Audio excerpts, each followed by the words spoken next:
still just a receptionist, Emily." My cousin sneered at the Hamptons reunion, clueless that tomorrow their $200 M lifeline would hinge on my signature as Novatech's founder.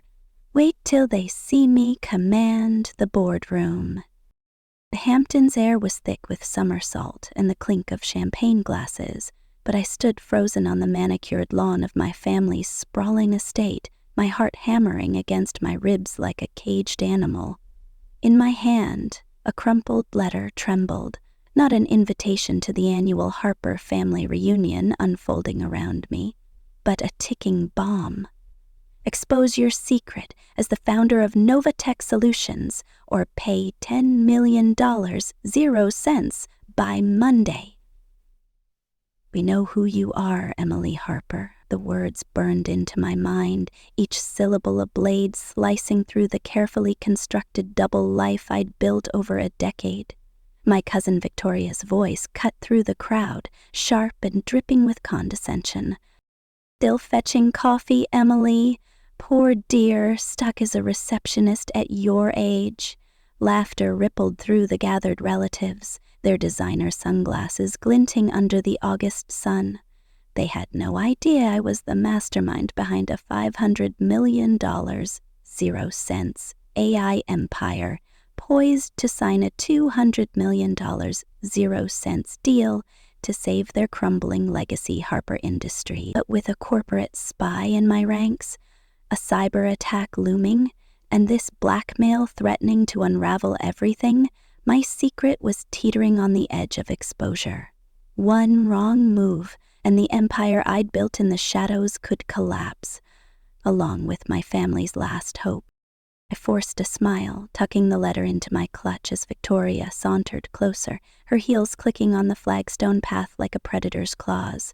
The reunion was in full swing.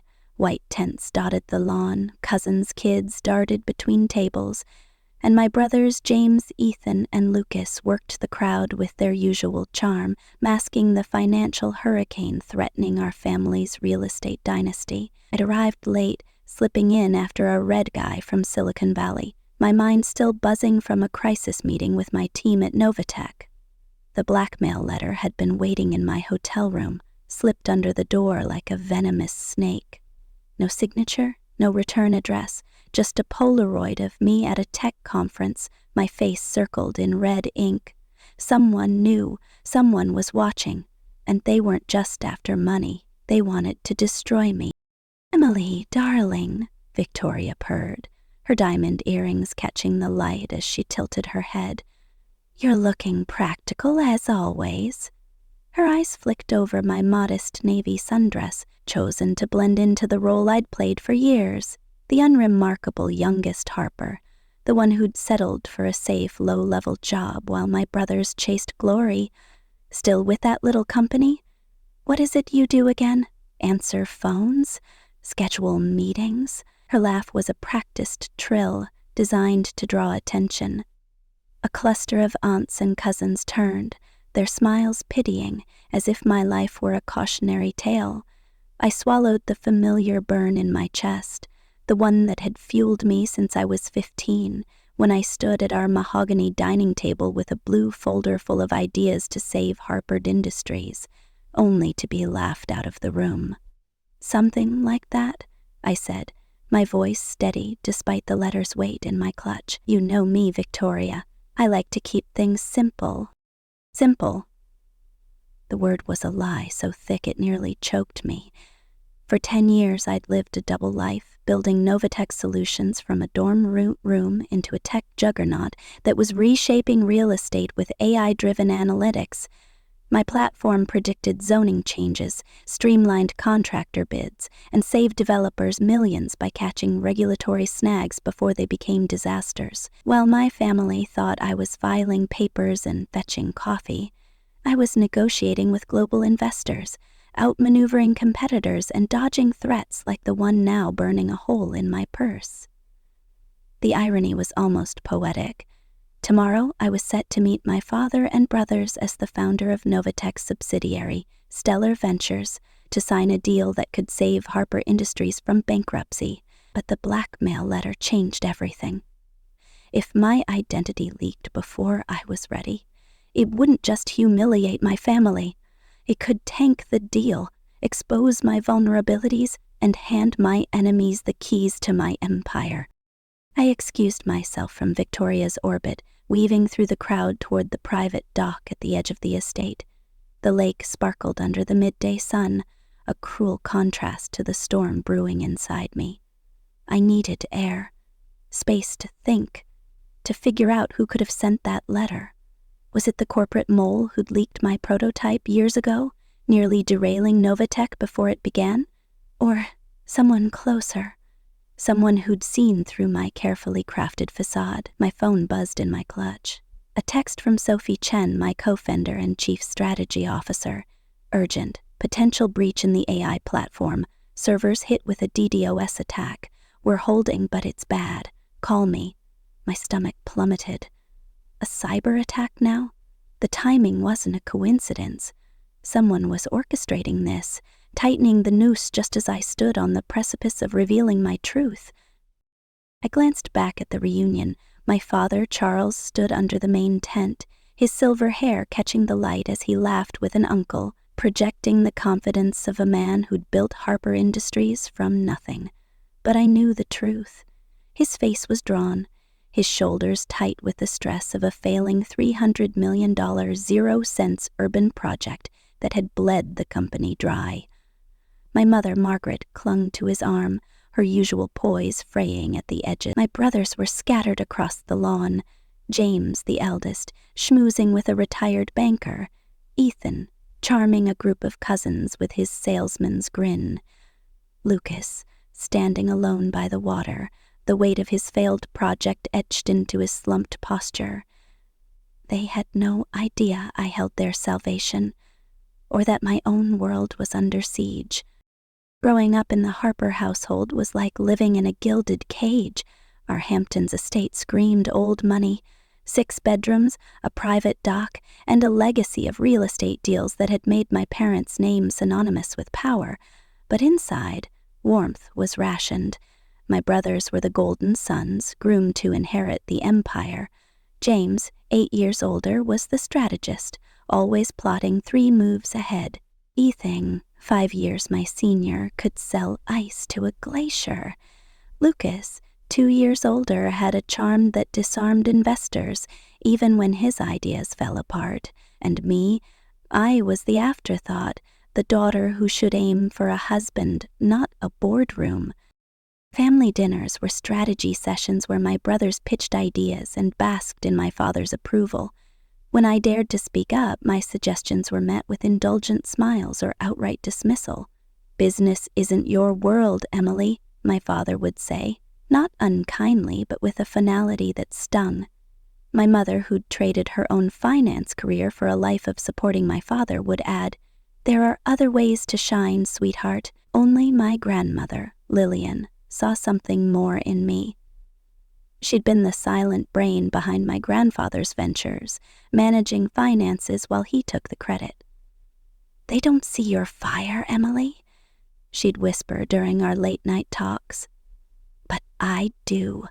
Burn bright, but burn quiet until you're ready." Lillian was my lifeline. When I was 16, she secretly paid for my coding classes, slipping me books on AI and business strategy. When she died, leaving me $50,000, 0 cents, and a pair of diamond earrings she called her lucky charms, I felt her faith in me like a torch. That inheritance wasn't enough to start a company, but it was enough to fuel my resolve. The memory that still drove me, though, was from when I was 15. I'd spent weeks analyzing Harper Industries' declining profits, overhearing my father's late-night worries. I'd poured my heart into a presentation, AI-driven analytics to streamline projects, predictive models to avoid regulatory traps. I practiced for days, my palms sweaty as I stood at the dining table, my blue folder trembling in my hands. "I've got ideas to boost our market share," I began, my voice cracking with nerves. The room went quiet, then erupted in laughter. My brothers smirked, my father cleared his throat. Embarrassed for me, "That's creative, Emily, but business is more complex than you think," he said. Ethan chimed in, "Stick to your school projects, Em." Victoria, visiting that weekend, delivered the killing blow. "Charles, guide her towards something realistic. A pretty girl like her should focus on a good match, not playing CEO." The table roared. I gathered my papers, fighting tears, and swore I'd prove them wrong, not with words but with results. Stanford was my escape. My parents paid the tuition, expecting me to find a husband, but I had other plans. I double majored in data science and business, taking night classes and working as a barista to cover extra credits. I told my family I was a receptionist at tech startups during summer internships, a half-truth that kept them from asking questions. It was at Stanford that I met Professor Rachel Cohen, a former AI pioneer who'd sold her startup for millions. She saw something in me, a knack for spotting patterns others missed. "You're not just smart, Emily," she told me after I aced a case study on predictive analytics. "You see the world differently. Use that." Her mentorship gave me the tools to turn my ideas into reality, and her network opened doors I couldn't have reached alone. After graduation, I took a job at TechWorld, a mid-sized firm in Silicon Valley. To my family, I was an office assistant, fetching coffee and answering phones. In reality, I was in the AI division, analyzing data and building models. I kept my head down, learning everything I could about how technology could disrupt real estate, an industry I knew intimately from growing up in the Harper shadow. 6 months in, I spotted a gap. Developers were losing millions to outdated systems, misjudged zoning laws, and sloppy contractor coordination. I started coding a prototype in my tiny apartment, burning through nights and weekends to create an AI platform that could predict risks and optimize projects. When I showed it to my manager, he was impressed but wanted to pivot it into something flashier, missing the point. That's when I knew I had to go it alone.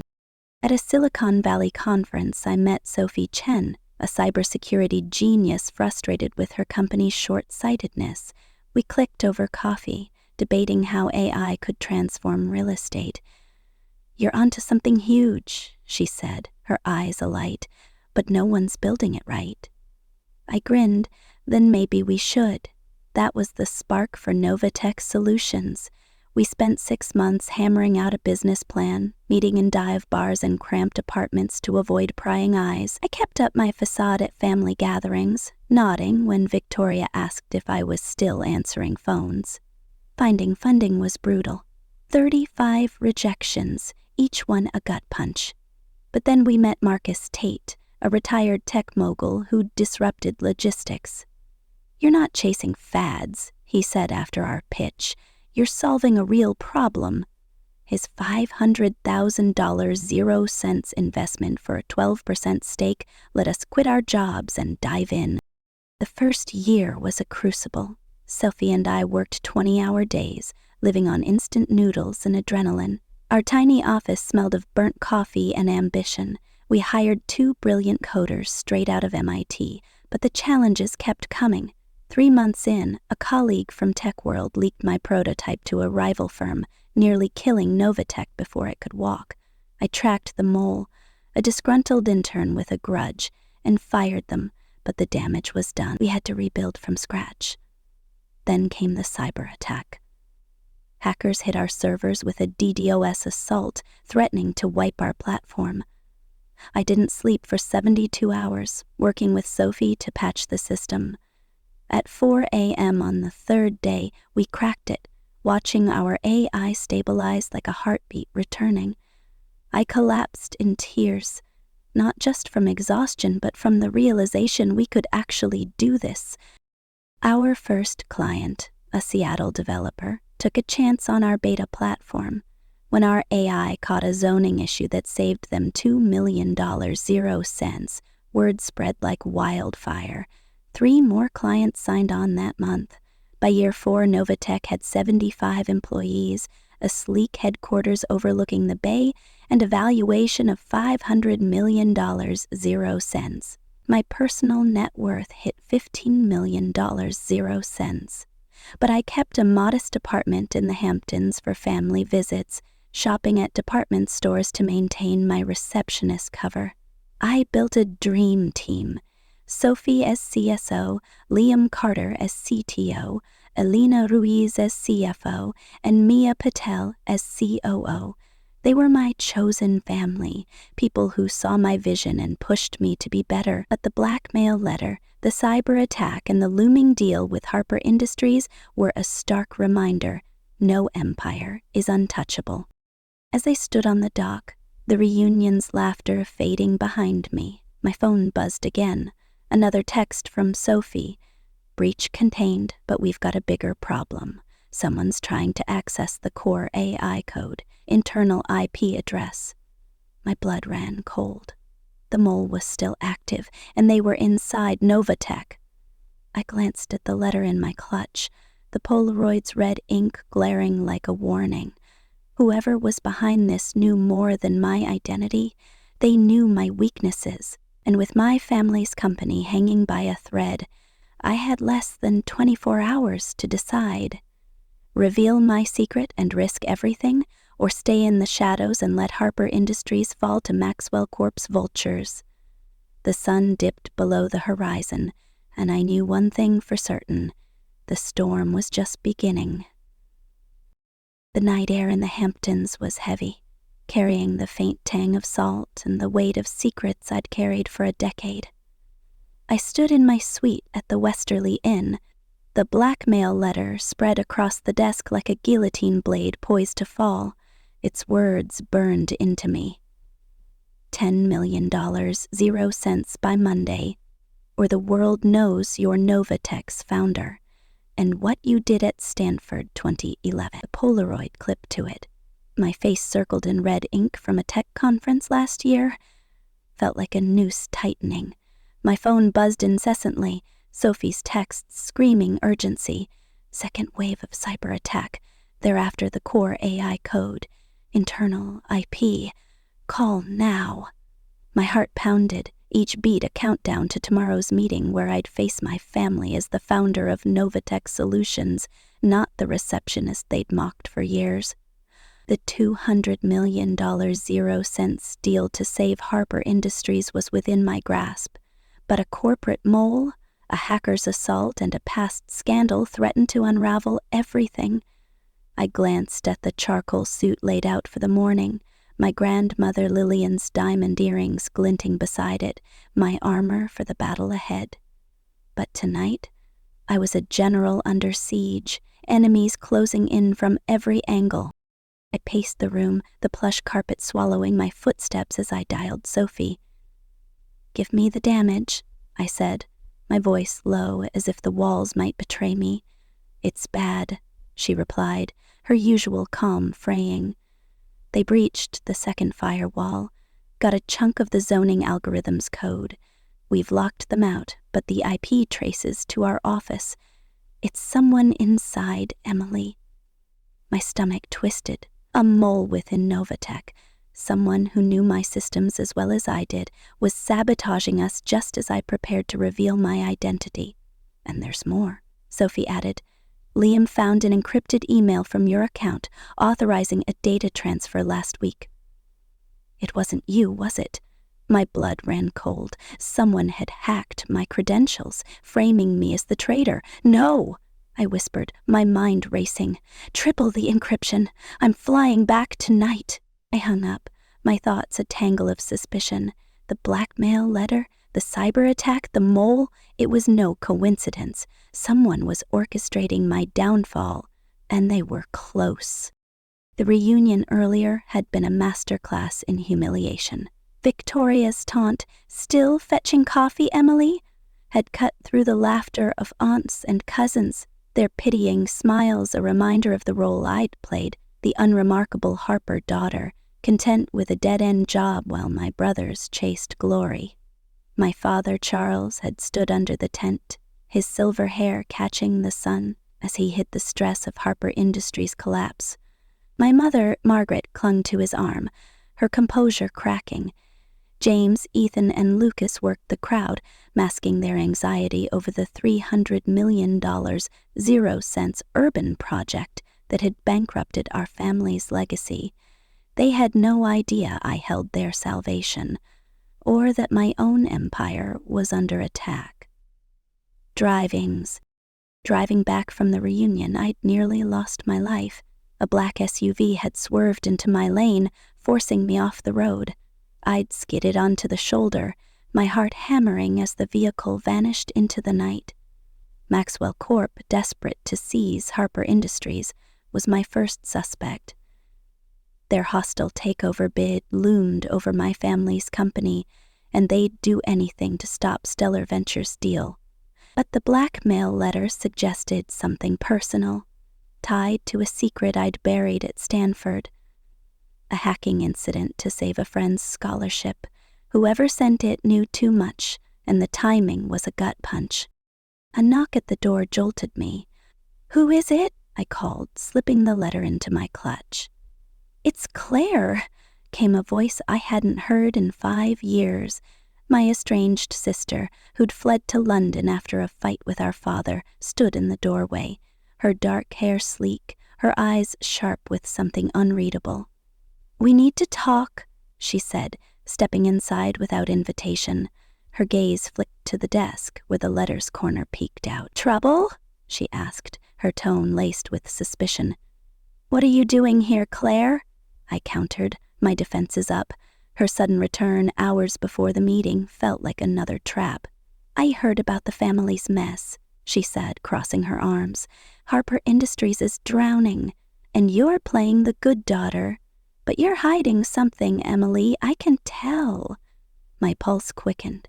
Did she know about Novatech? Was she the blackmailer? The thought was irrational, but her timing was too perfect. "I'm handling it," I said, grabbing my laptop bag. "I need to go." She blocked the door. "Not until you explain." "I know you're not just an assistant. What's going on?" Her eyes bored into me, and for a moment I wondered if she was the enemy. I pushed past her, my heart racing as I raced to the airport. The red eye to Silicon Valley was a blur of paranoia. Who was the mole? Was Claire involved? And what did the blackmailer know about Stanford? In 2011, I'd hacked a professor's database to erase evidence of my friend's plagiarism, a desperate act to save her future. I'd covered my tracks, or so I thought. If it came out, it could ruin Novatech, tank the Harper deal, and destroy my reputation. Back in Silicon Valley, I stormed into Novatech's headquarters at 3 a.m. Sophie, Liam, Elena, and Mia were waiting, their faces grim. "The attack's contained," Liam said, "but the stolen code is already on the dark web. We've got a buyer sniffing around. Maxwell Corp." My worst fear materialized. Maxwell was behind the cyber attack, aiming to cripple Novatech and seize Harper Industries. "And the email?" I asked. Liam hesitated. "It came from your account, but the timestamp matches a boardroom meeting you weren't in. Someone's framing you." My mind flashed to Liam's recent challenge in front of investors, questioning my secrecy. Was he the mole? I couldn't trust anyone, not even my team.